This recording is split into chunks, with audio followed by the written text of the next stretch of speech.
Old English Poetry, one by Edgar Allan Poe. It should not be doubted that at least one-third of the affection with which we regard the elder poets of Great Britain should be attributed to what is in itself a thing apart from poetry mean, to the simple love of the antiquated that again, a third of even the proper poetic sentiment, inspired by their writings, should be ascribed to a fact which, while it has strict connection with poetry in the abstract and with the old British poems themselves, should not be looked upon as a merit, appertaining to the authors of the poems. Almost every devout admirer of the old bards, if demanded his opinion of their productions, would mention vaguely yet with perfect sincerity a sense of dreamy wild indefinite, and he would perhaps say indefinable delight on being required to point out the source of this so shadowy pleasure. He would be apt to speak of the quaint in phraseology, and in general handling. This quaintness is in fact a very powerful adjunct to ideality, but in the case in question it arises independently of the author's will, and is altogether apart from his intention words, and their rhythm have varied verses which affect us today with a vivid delight, and which delight in many instances may be traced to the one source quaintness must have worn in the days of their construction, a very commonplace ere this is of course no argument against the poems now, we mean it only as against the poets. Then there is a growing desire to overrate them. The old English muse was frank, guileless, sincere, and although very learned, still learned without art. No general error evinces a more thorough confusion of ideas than the error of supposing Donne and Cowley metaphysical, in the sense wherein Wordsworth and Coleridge are so with the two former ethics were the end with the two latter the means. The poet of the creation wished by highly artificial verse to inculcate what he supposed to be moral truth. The poet of the ancient mariner to infuse the poetic sentiment through channels suggested by analysis. The one finished by complete failure what he commenced in the grossest misconception, the other by path which could not possibly lead him astray arrived at a triumph, which is not the less glorious because hidden from the profane eyes of the multitude. But in this view even the metaphysical verse of Cowley is but evidence of the simplicity and single-heartedness of the man. And he was in this but a type of his school, for we may as well designate in this way the entire class of writers, whose poems are bound up in the volume before us, and throughout all of whom there runs a very perceptible general character. They used little art in composition. Their writings sprang immediately from the soul and partook intensely of that soul's nature, nor is it difficult to perceive the tendency of this abandon to elevate immeasurably all the energies of mind, but again, so to mingle the greatest possible fire, force, delicacy, and all good things with the lowest possible bathos, baldness, and imbecility, as to render it not a matter of doubt that the average results of mind in such a school will be found inferior to those results in one ceteris paribus, more artificial. We cannot bring ourselves to believe that the selections of the Book of Gems are such as will impart to a poetical reader the clearest possible idea of the beauty of the school, but if the intention had been merely to show the school's character, the attempt might have been considered successful in the highest degree. There are long passages now before us of the most despicable trash with no merit whatever beyond that of their antiquity.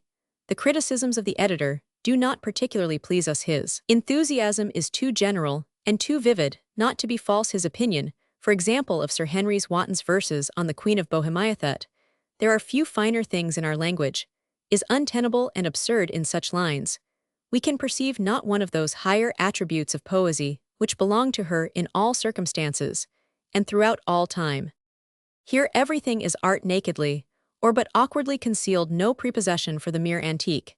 And in this case, we can imagine no other prepossession should induce us to dignify with the sacred name of poetry a series, such as this, of elaborate and threadbare compliments, stitched apparently together without fancy, without plausibility, and without even an attempt at adaptation, in common with all the world. We have been much delighted with the Shepherd's Hunting by Wither's poem, partaking in a remarkable degree of the peculiarities of Il Penseroso. Speaking of poesy, the author says, by the murmur of a spring, or the least boughs rustling by a daisy, whose leaves spread shut, when Titan goes to bed, or a shady bush or tree, she could more infuse in me than all nature's beauties can in some other wiser man by her help. I also now make this churlish place allow something that may sweeten gladness in the very gall of sadness, the dull lowness, the black shade, that these hanging vaults have made the strange music of the waves beating on these hollow caves, this black den, which rocks emboss overgrown with eldest moss, the rude portals that give light more to terror Then delight this my chamber of neglect walled, about with disrespect from all these. And this dull air a fit object for despair, she hath taught me by her might to draw comfort and delight. But these lines, however good, do not bear with them much of the general character of the English antique. Something more of this will be found in Corbett's Farewell to the Fairies. We copy a portion of Marvell's Maiden lamenting for her fawn, which we prefer not only as a specimen of the elder poets, but in itself as a beautiful poem, abounding in pathos, exquisitely delicate imagination, and truthfulness to anything of its species. It is a wondrous thing how fleet 'twas on those little silver feet, with what a pretty skipping grace, it oft would challenge me the race, and when had left me far away 'twould stay, and run again, and stay, for it was nimbler much than hinds and trod, as if on the four winds I have a garden of my own. But so with roses overgrown and lilies, that you would it guess to be a little wilderness. And all the springtime of the year, it only loved to be there among the beds of lilies. I have sought it oft where it should lie, yet could not till itself would rise find it, although before mine eyes for in the flaxen lilies, shade it like a bank of lilies laid upon the roses it would feed, until its lips even seemed to bleed. And then to me 'twould boldly trip, and print those roses on my lip. But all its chief delight was still with roses thus itself to fill, and its pure virgin limbs to fold in whitest sheets of lilies cold. Had it lived long, it would have been lilies without roses within. How truthful an air of lamentations hangs here upon every syllable!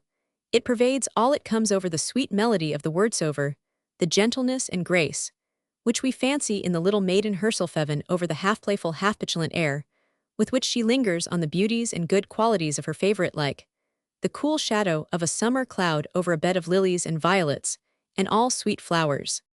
The whole is redolent with poetry of a very lofty order. Every line is an idea conveying either the beauty and playfulness of the fawn, or the artlessness of the maiden, or her love, or her admiration, or her grief, or the fragrance and warmth and appropriateness of the little nest-like bed of lilies and roses which the fawn devoured as it lay upon them, and could scarcely be distinguished from them by the once happy little damsel who went to seek her pet with an arch and rosy smile on her face.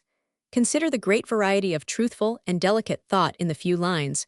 We have quote the wonder of the little maiden, at the fleetness of her favoriteth little silver-feet fawn, challenging his mistress to a race with a pretty skipping grace, running on before and then with head turned back awaiting her approach only to fly from it. Agging can we not distinctly perceive all these things, how exceedingly vigorous too is the line, and trod as if on the four winds. A vigor apparent only when we keep in mind the artless character of the speaker, and the 4 feet of the favorite one for each wind. Then consider the garden of my own so overgrown, entangled with roses and lilies, as to be a little wilderness fawn loving to be there, and their onlithe maidens seeking it, where it should lian not being able to distinguish it from the flowers, until itself would riseth lying among the lilies like a bank of lilies, loving to fill itself with roses, and its pure virgin limbs to fold in whitest sheets of lilies cold.